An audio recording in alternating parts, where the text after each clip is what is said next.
Good evening. Thank you for joining us. I'm Sarah Zenaida Gould, Executive Director of the Mexican American Civil Rights Institute. Tonight, we welcome Dr. Lydia Otero, author of Storied Property, María Cordova's Casa.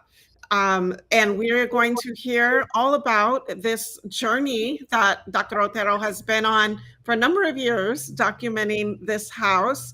If you don't mind, just go into our chat and let us know where you're joining from tonight. And let me tell you a little bit about Dr. Otero. Dr. Otero is a writer, historian, and activist deeply rooted in the Arizona-Sonora border region, where they were born and raised.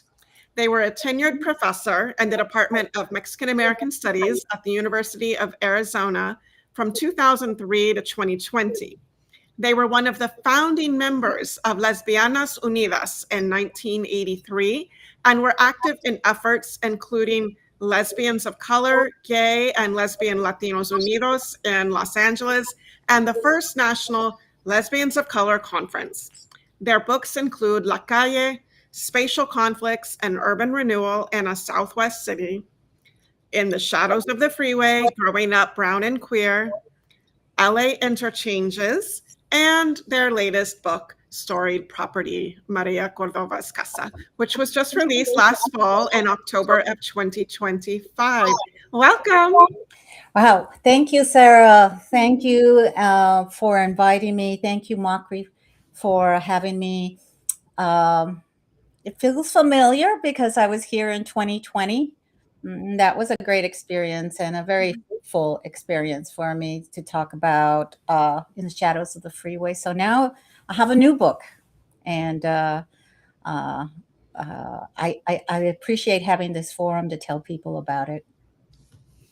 Thank you for joining us again. You are a repeat MACRI speaker. And so you tell me when you're ready and I'll put your slides I'm up. ready. You're ready. All right, here we go. 1 second. Okay.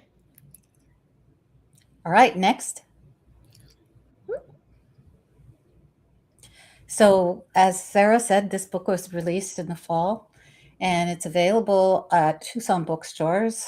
But if you're from San Antonio or somewhere else outside Tucson, you can find it online. Next. As Sarah said, I've written about urban renewal previously in my book La Calle. It was published in 2010. This photo that you're seeing is from 1968 and shows the close to 80 acres that was bulldozed during urban renewal in Tucson.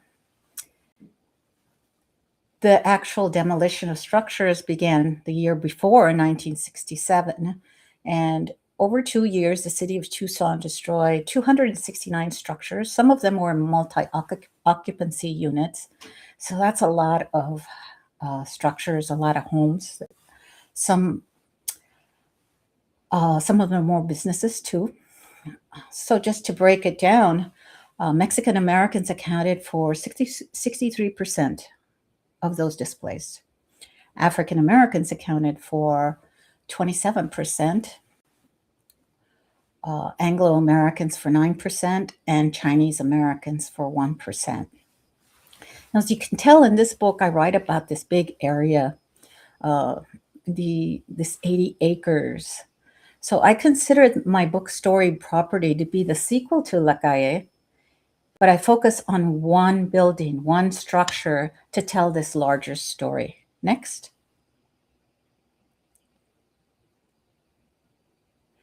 And Sarah, if you could press the play so and so this is La Casa Cordova. This is the one structure that my entire book Storied Property focuses on. I want you to get a sense of what it looks, how it stands, and what it looks like in downtown Tucson. You can see the structure, the white structure, and over to the right is another structure. See there, the two L's. The other structure, María Cordova also owned that structure. But the main focus of my book is Storied Property. Over to the left, you'll see that tan building, that's City Hall. So you can see how close Maria Cordova's Casa was to City Hall. Also, what you right to the left of La Casa Cordova is the Tucson Museum of Art.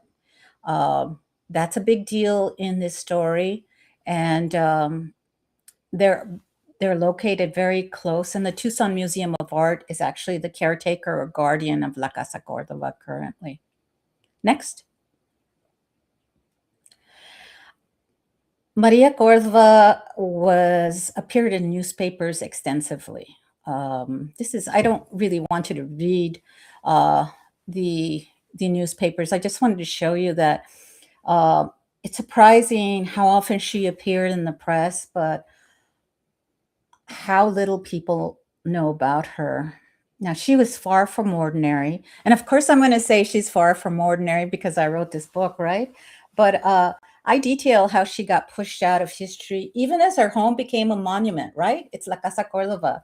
I asked in this book, I asked deeper questions about the legal battles that she fought and the eviction notices because she was forced to leave her home, and about the Cordova family who lived their life in that home. In a number of ways, Maria Cordova was subversive. She wouldn't agree with that label or that description because in her time she was rather conservative.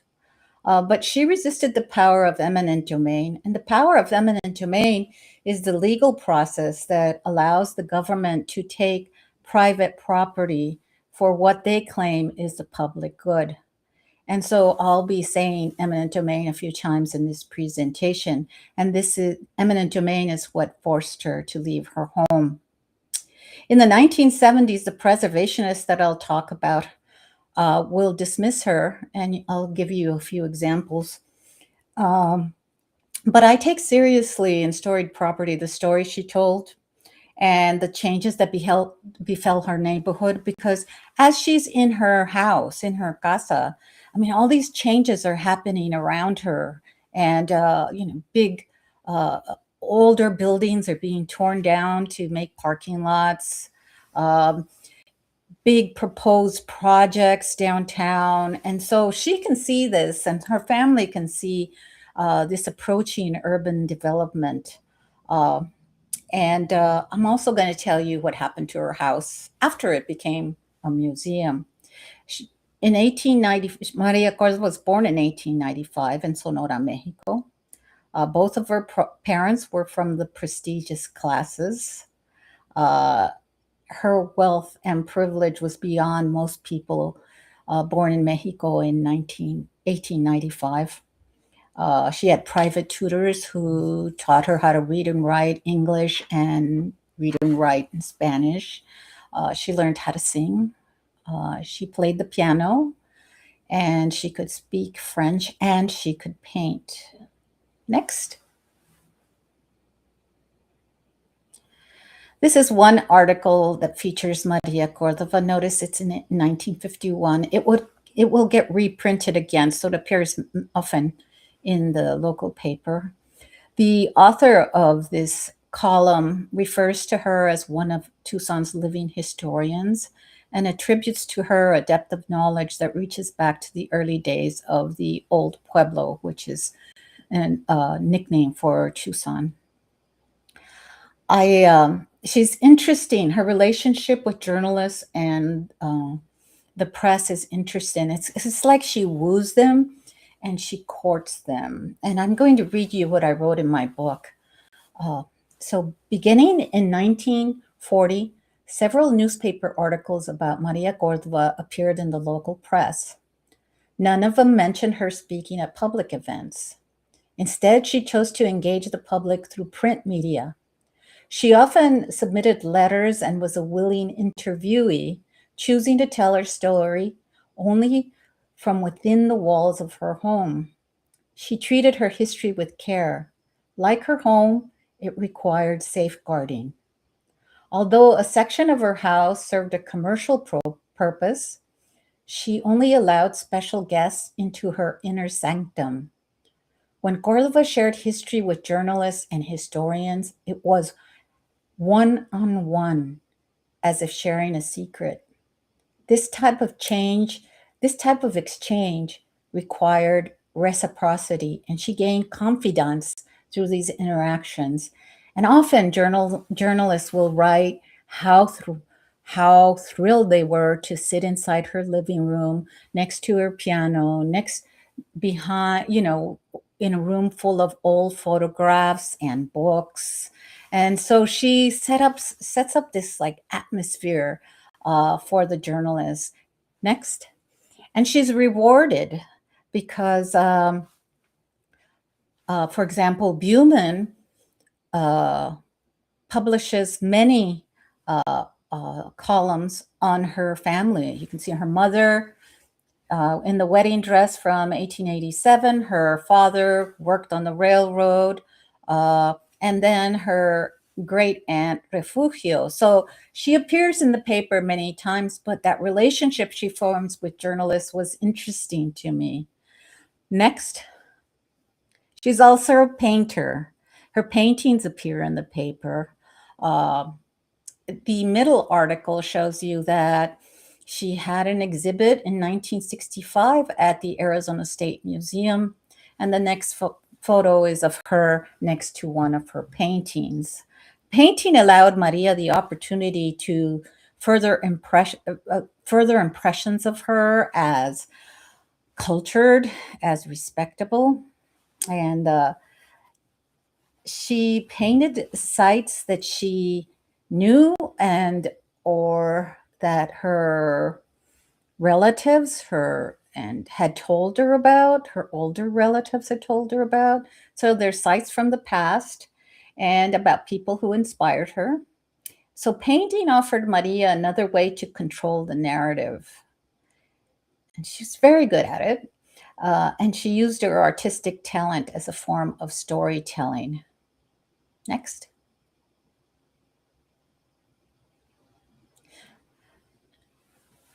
Tucson, in terms of European colonization, started in 1875.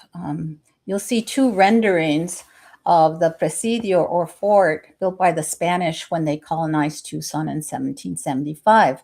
As we know about many places, indigenous people had already established Tucson and lived there. But in Maria's time after World War II, people were feeling nostalgic about the past and wanted to know more about the presidio, which had virtually disappeared when Maria painted this picture in the late 1940s, or painted this painting of the presidio. She stepped in and made grand assertions about the presidio wall, about its appearances, about the community on the outside, the animals, the river. And her painting is interesting that she took up this challenge and saying, I'm going to provide information about the presidio.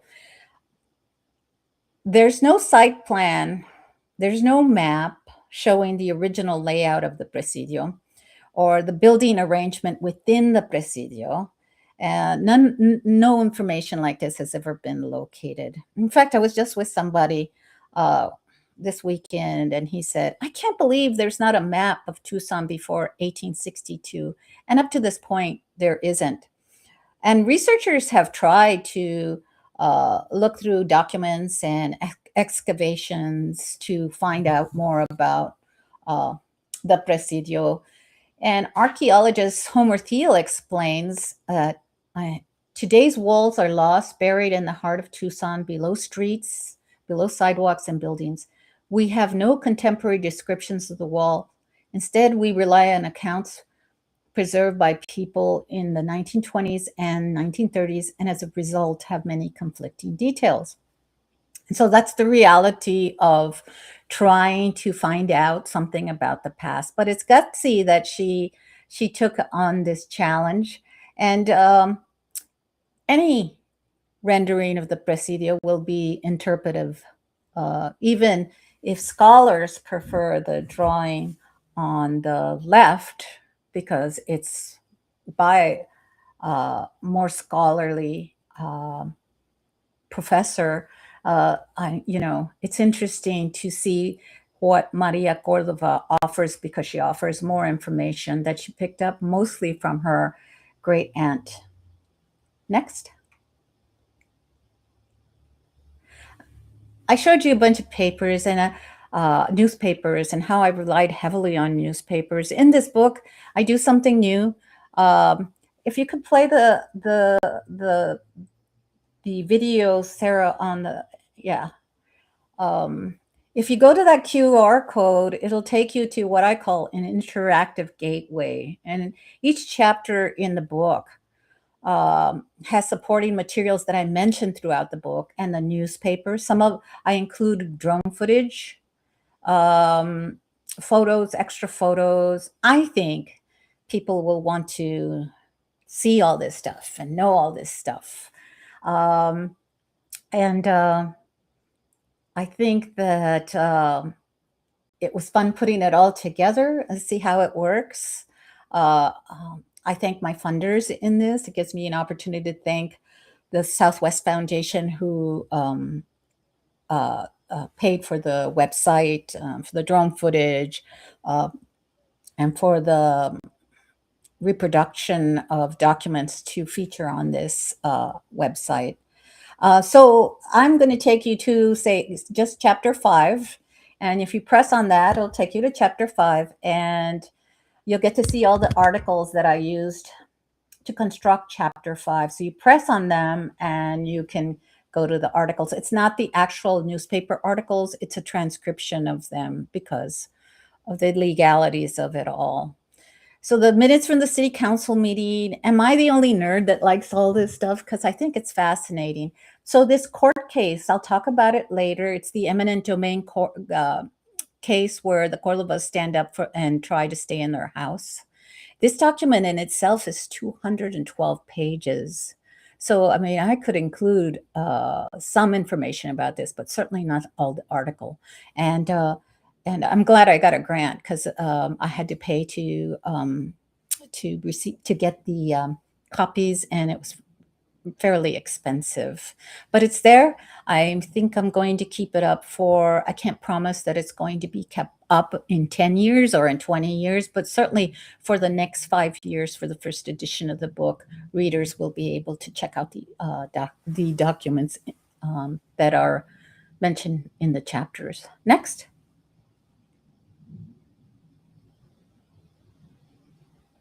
So this again is La Casa Cordova, and you can see City Hall in the back, and you can see a historical marker there to the left. Next.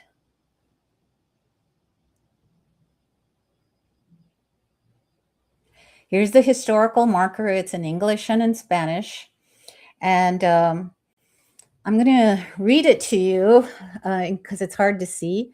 This adobe house incorporates portions of one of the oldest standing structures in Tucson. The two west rooms are believed to have been built before the Gadsden's purchase of 1854. 4 front rooms were added in 1879. The house was named for Maria Navarrete Cordova, whose family acquired it in 1896. It was restored by the Junior League of Tucson Incorporated for the Tucson Museum of Art in 1975 and is listed in the National Register of Historic Places. It's signed by the Tucson-Pima County Historical Commission and the Arizona Historical Society. So each sentence in this marker reflects a central tension explored in my book, Storied Property. First, that a portion of the structure stood before the Gadsden Purchase. And the Gadsden Purchase was when Tucson and the southern part of Arizona and the southern part of New Mexico, that includes Las Cruces, was incorporated into the United States. So that's one, that it is the oldest structure in Tucson.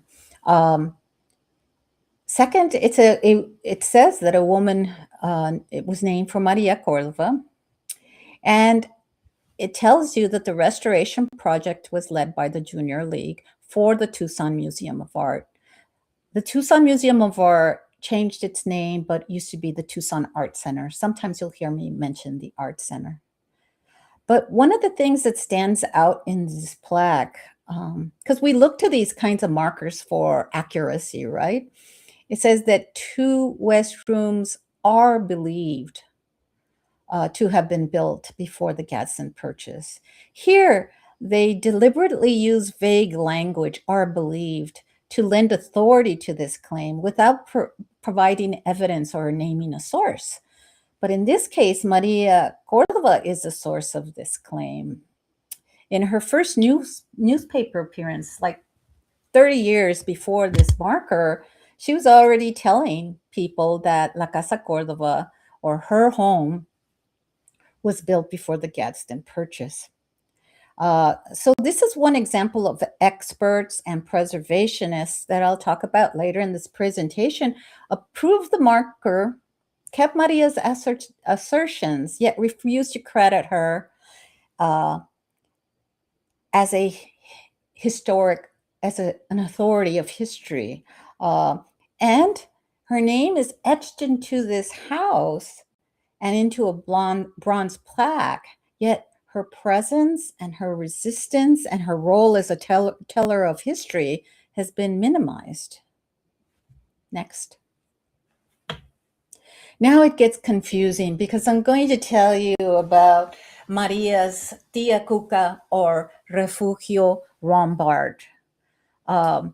When Maria and her family arrived in Tucson, and they weren't newcomers to Tucson. They always had family in Tucson, so they were crisscrossing Sonora, and Maria spent much of her childhood here in Tucson. Well, she moved here when she was 11, but she had family in Tucson, and Refugio greeted the family because she was already here.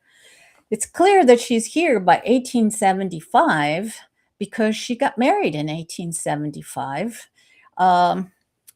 It's very hard to see the marriage certificate in the back, but it's tagged as occurring in 1877.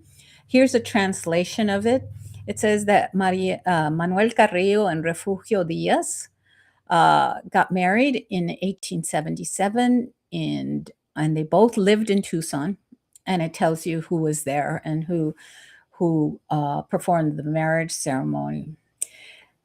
This is where it gets confusing because this certificate is evidence to Maria because she makes the claim that Manuel Carrillo had extensive land holdings in Tucson and that he had received a Spanish land grant that had not just only made him the owner of the Casa Cordova, but made him the owner of all the property within the presidio and all of the property that encompasses downtown Tucson today. So through the certificate, she claims that her and her family owns all of downtown. Here's the logic, okay? So Manuel Carrillo is married to Refugio. Manuel Carrillo dies or disappears, so Refugio is the owner of that land grant. When Refugio dies in 1934, she bequeaths all her property and possessions to Maria. So that's why Maria claims that land grant belongs to her and her family. So next. So Refugio, when her husband dies, is left with a sizable amount of property, like 14 properties. And these are the property here on Meyer Street are 2 of the houses that she owned. And when she died, the house in the dark brown house on the corner of Meyer and Washington was bequeathed to Maria Cordova. La Casa Cordova, which you can see in the distance in white, was bequeathed to Maria Cordova's minor son, who was 8 years old. So in essence, Maria Cordova owned both properties. Maria Cordova, I just want to say that Maria Cordova made a living by renting out these apartments. And she lived in La Casa Cordova, but she always owned the other house too. Next. This is the Cordova Brothers Smoke Shop. It started they put it together and opened it in 1951. It was operational until 1971 when the family was evicted. Before convenience stores, you had smoke shops that sold tobacco products, cigarettes, but they also sold like basic products like milk and eggs and bread. In starting this smoke shop, I assumed that Maria was the driving force behind it. But as soon as they started the smoke shop in 1951, Maria decided it was time to change ownership and make her eldest son, Raul, the legal owner of that home, of their home. And so in 1952, the year after they started the smoke shop, Raul Navarrete Cordova became the legal owner of the property.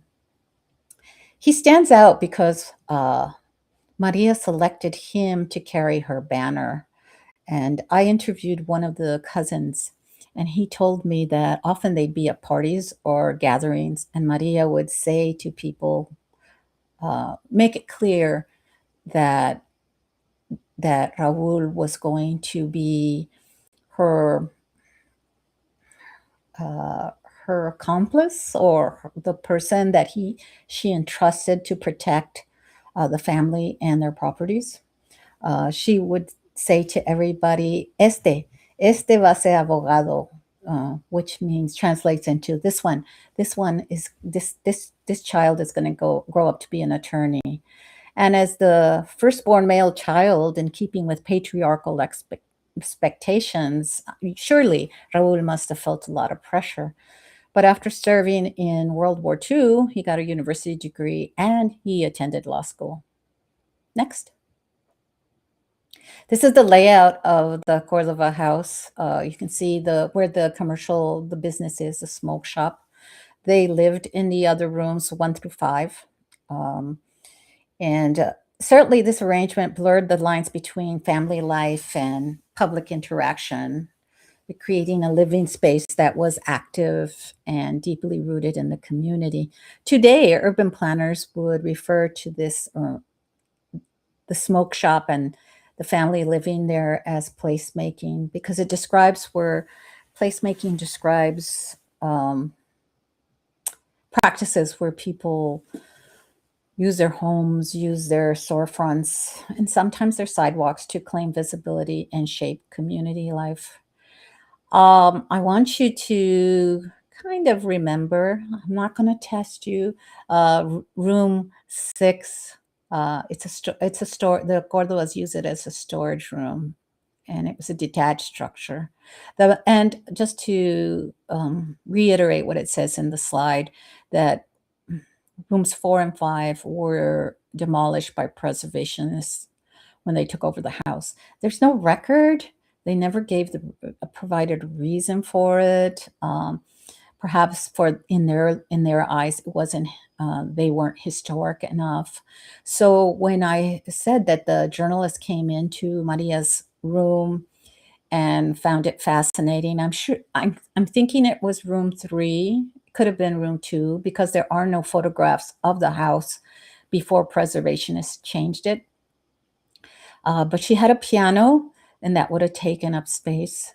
And she also had a studio, which I don't know where the studio would have been. Next. This is the big moment where the land grant lawsuit. Now, notice too that preservationists found that marriage certificate in 1977. So Raul Cordova files his challenge in 1965, and he doesn't have that document to help him or to support his claim. They filed the lawsuit claiming that they have a land grant and that they own not only their house, not only the property that encompassed the Presidio, but downtown. And they go to Raul Cordova files it himself, writes out the legal documents, and calls his land grant the Tucson Presidio title.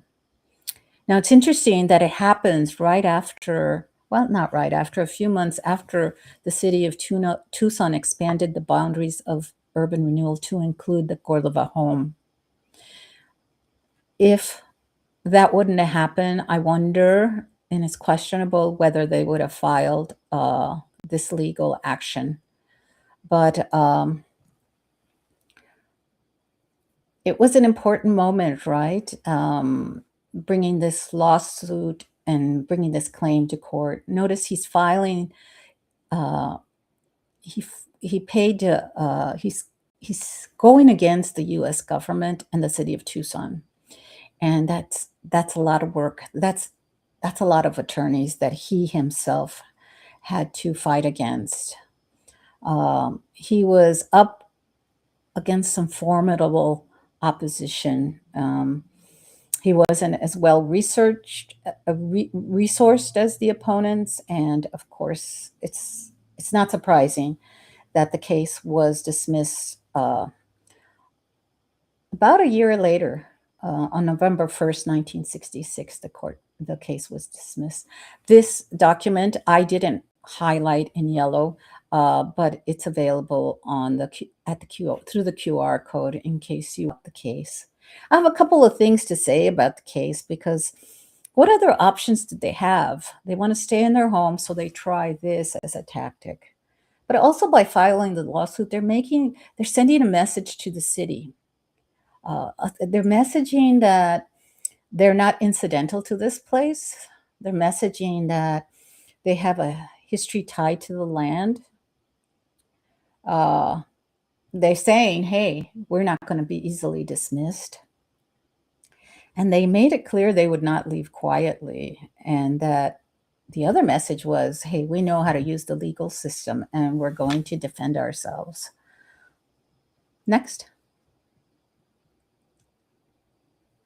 My argument in the book, I say that at this point, there's no way to prove the existence of the Presidio land title. Although Refugio once had a copy, the family believed that it would be eventually located. Raul searched extensively in Mexican libraries and archives trying to find it. His legal action marked a pivotal moment in the battle over property rights. The ingenuity required to craft a legal argument rooted in historical precedent, such as the Gadsden Purchase to contest urban renewal a century later to protect their property, deserves recognition, not only for its legal implications, but as a testament to a family's commitment to retain their home and assert their humanity. That's my assessment of the land grant suit. Next, and we've heard, as a historian, I've read about land grants, and they're usually in the 19th century. So this mid 20th century land grant lawsuit is just striking to me and new. Next. This is a photo of the family. It's not dated, but I assume that it's around this time. I can't tell you which of the sons is who, but Maria Cordova had one daughter, and that's Maria Dolores. And you can see already in this photograph that Maria Cordova is declining. Next. In the midst of urban renewal and all this controversy, the Tucson Art Center, not surprisingly, because their main board members had already voiced support for the for urban renewal, they write to the mayor and council, and they asked to be included in the urban renewal plans. They proposed this idea. They proposed that the city give them the land in the former Presidio area to construct a new art center. In exchange, the art center would preserve a few of the surrounding historic buildings and repurpose them as public museums and galleries to enhance the new art center. They described this as an extraordinary opportunity. The Art Center also promised that the new museum would, quote, house a major collection of Spanish colonial art, which would be the only such collection in the United States, along with a permanent collection of pre-Columbian, contemporary, and Latin American art. And I have a lot to say about those goals because it reflected the gap to promote the intention to promote Tucson as a place of artistic refinement, yet ignoring the realities of urban renewal. So this emphasis on this type of art idealized Mexican and Mexican Americans' connections to those histories, and the Art Center reinforced power dynamics that didn't appreciate the lived experiences of Mexicans and Mexican Americans in Tucson in both their present and the past. So their attitudes are, well, they come up with this goal that overlooks the large scale displacement that's happening right there in downtown, where families are packing up their belongings and awaiting the demolition of their homes. At the same time, the Art Center is announcing plans to establish a large collection of Hispanic art. So this highlights the problem that many times museums and galleries fail to confront around social justice issues, and social justice and the unfairness embedded in a program such as urban renewal, and including overlooking the Cordova's desire to remain in their home because, of course, they're planning to take over the Cordova house and make it into one of their museums, and that's what will happen. Next. This is the resolution that formalized urban renewal. It became a mandate. It was formalized in 1967, and that became the document that gave the city permission to level or demolish any structure that fell within the outline of that they had drawn out for urban renewal. Next. The city went to work. I mean, it bent over backwards to clear the land and provide land for the Art Center to build their new museum, art galleries. This is just one example of how they demolished a building to make room for the Art Center. And you can see City Hall, so you know that it's looking from the Cordova house that way. Next. Finally, in 1968, the complaint reached Raul and Maria Cordova, and the city began the process to seize what's known as La Casa Cordova. As I told you before, Raul Cordova had title to the property, and the city justified the condemnation by invoking the resolution that I just showed you, which authorized the acquisition of private property for public use. The city didn't have to argue anything really because the resolution established the legal authority to take the land and leaving compensation like how much Raul Cordova would receive for the Casa Cordova as the only issue to be resolved. Now, I put this photo of archaeological excavations because this was happening all over La Casa Cordova, where professors and their students from throughout the university started excavating this area. Also, You had people became very interested in that area, in the former Presidio area, and you had this group, the Catalina Junior Women's Club, who every once in a while dressed up in costumes and staged home tours to raise money for historic preservation. So Maria Cordova had to look to witness digs and people walking around in costumes around her house. Next. In- Increasingly, the newspapers started to refer to the Cordovas as in not so flattering language. In this case, you see that they're referring to Raul as a holdout, not a homeowner or business person. And the newspaper's not neutral at this time. I mean, is it ever? Um, they um, they portray Raul as stubborn, unwilling to cooperate, and standing in the way of progress. This type of coverage also um, portrays the Cordovas' actions of fighting back as like an inconvenience, and they minimize their family claim to the house. And the stakes of displacement here are just overlooked. By stating that the art center will have to wait in that second paragraph, um, it just while the case is being litigated, the newspaper presents the Cordova challenge as something temporary or a delay rather than a serious claim, and implies the outcome is inevitable. Newspapers and public opinion saw the art center as a legitimate uh, entity. Plus, newspapers knew that the courts often and mostly always sided with municipalities or cities. Next. While this lawsuit is being litigated, also, historic preservationists have now come on board and they want to preserve the Cordova home. But the architect designing the new art center has designed the art center to knock down built two of the rooms of the Cordova house, which were the oldest rooms, and so preservationists are angry.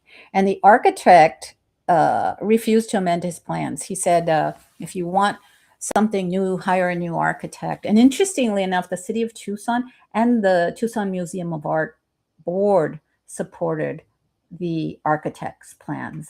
So the preservationists need to come up with another plan because they are really invested at this point in saving the Cordova house. Next.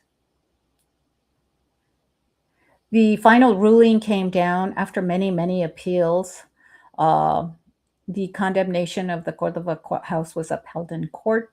This is one of the main claims put forward by Raul and Maria, that they claimed that historic sites were exempt from the power of eminent domain, and they also that their house be a slum if it was going to be leased to the art center, and that their house was not a slum property. And of course, they lost. And it's not surprising that they lost, right? Because um, what would it mean to the future of urban renewal if the court would have upheld the Cordova's right to stay in their home and to retain ownership of their property? Next.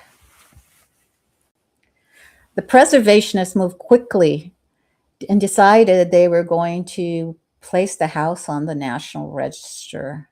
And here's the application for it. I'm going to start going quickly because I've already been talking for 45 minutes.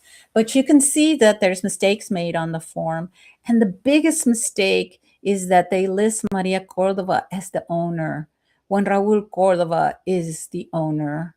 And to me, that just shows you how swiftly historic preservationists were moving, that they didn't bother to look up this information. And um, these occupancy and ownership are key facts when you're putting together a nomination like this. So getting ownership wrong in 1972 was not just a slip. These were state officials working on this, well-connected state officials. And this type of nomination is supposed to be precise, and ownership is a basic fact. In fact, you could look up ownership perhaps not as easy as you can now, where we can look these things up in the internet, but the county assessor's office was less than 200 feet from the Cordova house, where the people filling up these forms could have looked up the proper owner. And plus, it had been in the newspapers that Raul was the owner of La Casa Cordova. Also, you can see that they weren't they weren't going to be deterred. They wanted the house. When this disruption, if you read the like fifth sentence, when this disruption improves, I italicize improves, and you can see here that the family is the disruption. The fact that the family is still in their home and won't let them inside and to document the interior isn't something of concern to preservationists. Next. The home does become, they move so quickly, and in the federal government also moves quickly, and the house is placed on the National Register of Historic Places on May 5th, 1972.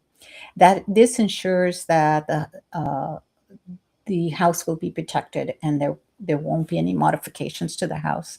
I wonder if they staged it for the announcement to come out on Cinco de Mayo, but that's for another day. Next. Maria Cordova had been evicted from her home, but she refused to leave. She remained in her home. One of the people that I interviewed said that she was unable to get out of bed and had moved her bedroom into the larger room that once housed the smoke shop, and her daughter served as her caretaker. Also, the Junior League reports tell us that Maria Cordova refused to leave. The second paragraph, she said they state that they didn't have access, first because the Cordova family was suing the city, and then because Mrs. Cordova was too sick and old to allow visitors in her home. Finally, before Christmas, the old lady was moved to a more comfortable home, and the house was vacant and available for our inspection. I italicize more comfortable home, because here the Junior League is trying to make us believe, or making themselves believe, that they are trying to comfort or have concern for Maria Cordova and acting on her behalf and doing what was best for her, when actually what they're cooperating with and participating in is a forcible eviction. Next.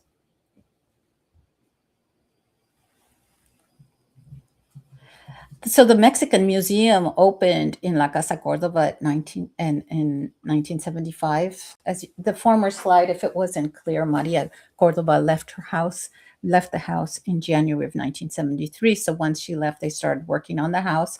This is what resulted. They tried to make the house look like a Mexican house before the Gadsden purchase. They took all the plumbing, all the electricity out of the home, all the heating and cooling. They removed that. They turned the floors were dirt. They also, that storage room that I showed you earlier, they turned it into an outhouse. Next. They chronicled everything that they did in a book called The Restoration of La Casa Cordova. You can see, too, that they removed all the stucco from the house, and that was short-lived because, as we all know, adobe exposed to the elements is not a good thing. Next. The only thing other than Maria Cordova's claims that supports the claims that La Casa Cordova is the oldest structure in Tucson is the Fergus map, the first map of Tucson. And the arrow, if you can tell to the left, that is the Cordova house, or the initial buildings that came to become the Cordova house.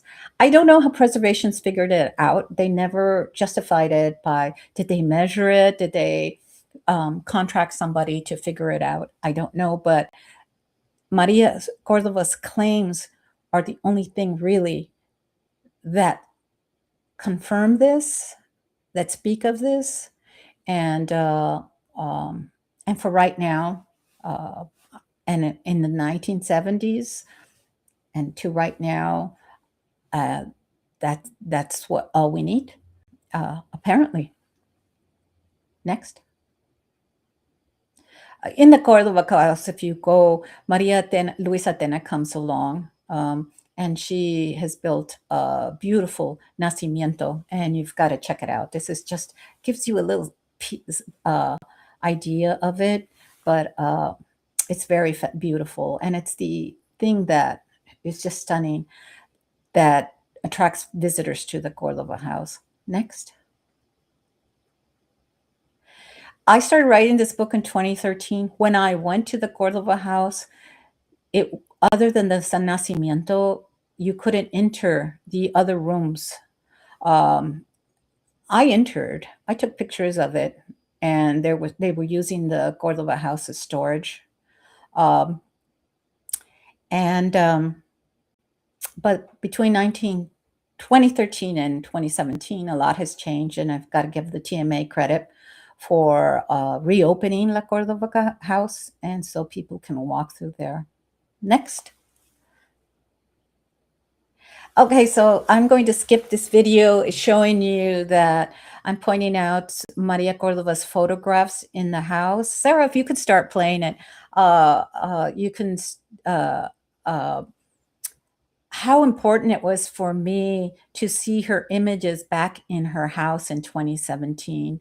And it is, because when you think about it, it's called the Cordova house, but from 1972, when Maria Cordova was evicted, to 2017, that's 45 years, there was no image of Maria Cordova in her former home. Okay, next. I'm going to end with this quote, that the decisions that I just talked to you about quickly weave the threads that form storied property. You know, it's a layered and contested story, but the stories and these histories are embedded in the walls and the rooms of La Casa Cordova. Yet it will always be Maria Navarrete's casa, she who resisted removal and who witnessed her home being turned into a museum while she was still in it. She had no choice in the outcome, but her present continues to haunt its edges. To understand La Casa Cordova fully is to reckon with those stories, even as we remain grateful that it continues to exist and survives. Next. Phew. Hopefully we have time for questions, Sarah. Absolutely, we have times for questions. So I'm gonna turn this off so it's easier to see us. But in the chat, if you have questions, please plug them in. You've got some time because I'm gonna kick off the questions. Okay. We also put into the chat a link to Dr. Otero's previous talk about In the Shadows of the Freeway, one of their memoirs. You've got two memoirs now. Yeah. But In the Shadows of the Freeway is your very personal experience with urban renewal. And this story of Maria Cordova, I feel like, just if you look across the trajectory of your work from La Calle to now, the way that you are addressing historic preservation as flawed, particularly when it comes to urban communities of color, even though your stories are focused on Tucson, they're so relatable. As you were telling this story, I was thinking of incidents here in San Antonio, where I am. I imagine that other people, when watching this, are also thinking about things that have happened in their communities. And so I want to talk about one thing. This kind of privilege around Spanish colonial period and preservation, and the ways that, for example, outside of Tucson, you've got the mission that's been very well preserved. Here in San Antonio, we also have the Spanish colonial missions that have been very well preserved. And yet the history of people of whether it's Spanish or Mexican descent in the Southwest and the privileging of historic preservation that is extended to Spanish colonial, it stops at a certain point, and we don't see the same efforts to preserve other Latinos and their built environment history. So I just wanted to hear what you might have to say about that Spanish colonial privilege. Well, even in this case, right, they couldn't preserve the lived experiences of the family who lived in La Casa Cordova, right? They had to take it back in time to the Mexican period. That's always more comfortable, I think, for preservationists because it's less controversial and it's less, it's more aesthetically beautiful. I mean, I know that the Junior League went to Sonora, went on trips to Sonora to find items to put in La Casa Cordova. And to them, that was very fulfilling because it was an aesthetic. Now, did they tell the story of a family who lived in that house and got removed and about urban renewal? No, because that was tough. So I think as you go back to the Spanish period and to the Mexican period too, it's just easier to tell those stories from a certain perspective. Here in Tucson, there's a new landmark or monument that's going to be open in maybe this year or next year, and it's Fort Lowell, where they house the troops to fight Apaches. And I'm curious as to how that's going to look, right? And how, because those were trying and conflicting times. So I don't know. It's always and I think the struggle is what people are looking for. Like when I went to the Navarro house or the Navarro Casa Navarro in San Antonio, and I walked through there, everything was so beautiful. Everything had its place. But I didn't, what I wanted to see and I looked for was like, hey, these people had to have struggled. They had to have a hard time. Like, how did they acquire their property? Was it difficult? And were they able to keep this property because it's located near San Antonio, near downtown? So those questions resonate with me too. And I think that sometimes we see that even in urban communities that have preserved certain monuments or certain homes, is that we see this family who was very, very law abiding, who followed the rules, and look, they succeeded. We like to see the success, but I would like to know about, there had to be struggle. And so I think the struggle's harder to capture in these types of monuments. For those of you who might be familiar with San Antonio or are based in San Antonio, Casa Navarro is in today downtown San Antonio, but when it was originally built, it was the home and grocery store that belonged to Jose Antonio Navarro, who was a statesman, a politician here, lived in a neighborhood that was called Leredito. It was full of Mexican people, and then urban renewal wiped that neighborhood out. His house and grocery store, because it was built out of adobe, was seen as a little bit special. So that's the one little thing that remains of Leredito really in that area. Right next door to it was where the Flores Magón brothers had their print shop. I mean, it's a very storied area, and yet very little of it remains physically. And yes, Jose Antonio Navarro experienced all kinds of this, roller coaster experience of being from an elite family, a statesman, and then finding himself marginalized as the power shifted. At one point, he was in exile. I mean, so he went up and down, and then towards the end of his life, he really was struggling financially. So, I mean, it's an interesting story, and yet urban renewal wiped out that whole neighborhood. They kept that building because it was kind of quaint, it had that Spanish adobe look, right? But it is kind of sanitized when you go and see it. Yeah. Right. Mm-hmm. Right. Yeah. We have an audience question. Okay. In what ways Yes. In what ways, if any, did the demolition of the barrio through urban renewal specifically impact the social and economic mobility of Mexican Americans in Tucson?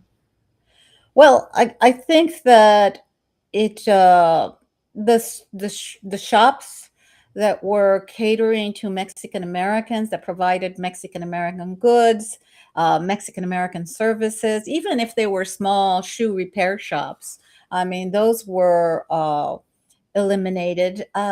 Also, one key fact is that I forget the percentage, but if you lived in that area that I call La Calle, a lot of those people didn't have automobiles. They didn't need to because they could walk everywhere, right? And I grew up in a family that never had an automobile because we walked everywhere, and we lived close to downtown. So there was the economic mobility shift was impacted in that there was trauma. Let's not forget that.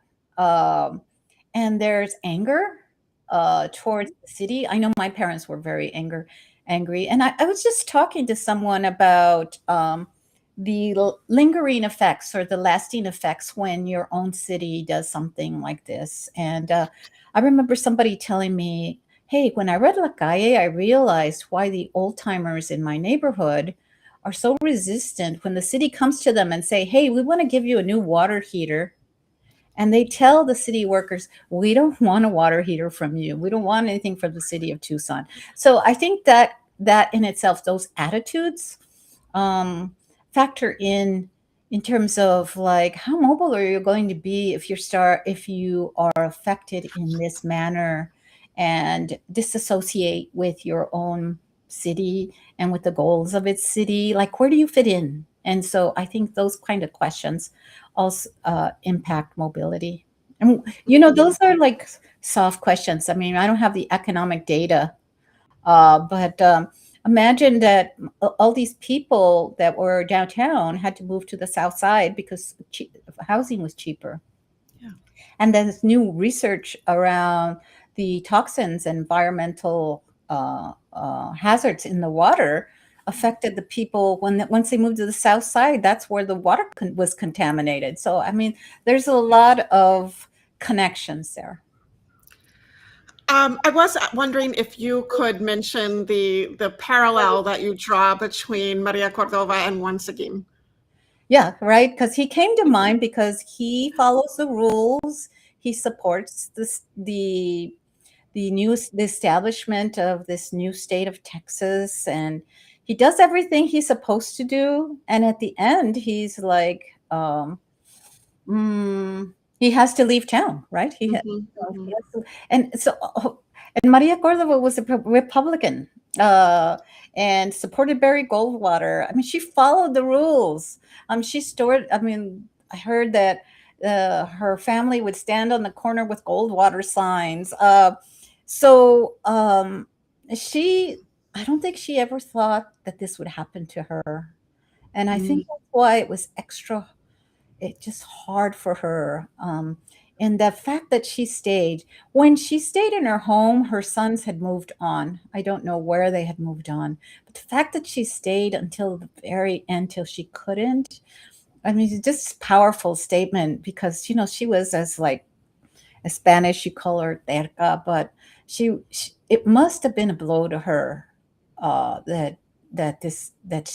she lost her house. Her house that was considered historic only because she told everybody how historic it was, and they believed it and they wanted it. So, yeah. Oh my gosh. We have the information for all of Dr. Otero's books on the link to their website in the chat. So you can order this book as well as the previous two books and also find information about La Calle through that. And I want to ask, what's next for you? Oh, next. Well, there is a what's next. And I'm looking at my great grandmother who was born in Sonora. And because I taught, as you said, in Mexican American studies, and I am from the Oteros, who I thought were I thought I was from the Oteros that were in Tubac in southern Arizona, but it turned out that my great grandparents were from in Arizona. So I was one of those people that says, I come from a people where the border crossed us and I didn't cross the border. Well, when I was researching the Cordova book, I found some documents that indicate that my great grandparents, my great grandmother in particular, was born in Sonora and migrated to Tucson. So I have a migration story, and I'm trying to write about that and research that. And so here's the blessing that I don't know how all of this happened. So my great grandmother is born in Sonora near Rayon in a little rancherita, Opata rancherita. Moves up here to Tucson, lives in Tucson, faces some unfortunate circumstances, but she moves to LA. So it's kind of like I get to parallels your life. Yeah, right. I get to go research LA again, see where she lived. So it's all Tucson LA connection, just like my connection. So I'm excited about that.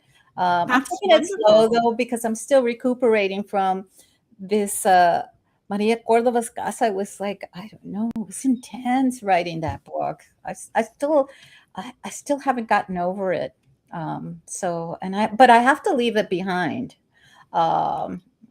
But it's sometimes hard. Yeah. I also have another idea for you. You were saying that there's no map of Tucson or a drawing of Tucson from the earlier period, but before that map that you showed us from 18 something. I think you might need to take a trip to Seville, to the Archivo General, and see what they've got over there. Yeah, right. Yeah. You know what? It's crazy because that's the beauty. I want there to be, I want to be proved wrong. Like, I want people to say, well, we found evidence that there couldn't have been a land grant, but yet there won't be, because, Raul Cordova searched. What if it turns up, right? It could. And that marriage certificate, the preservationists found that marriage certificate in 1977. And so, I mean, there's items that are still in archives, sitting in archives. What if that map shows up somewhere, saying that Manuel Carrillo did have a land grant? I mean, it's all trippy. I want to be, I want somebody like 20 years from now and say Lydia Otero was wrong in Storied property. I welcome that, because I want to find, I want these issues to be researched, to be written about. Well, we look forward to your next project, and we'll invite you back when that's ready. Okay. Yes. I want to thank everybody who joined us tonight and remind you that we always have more programs coming down the pipeline.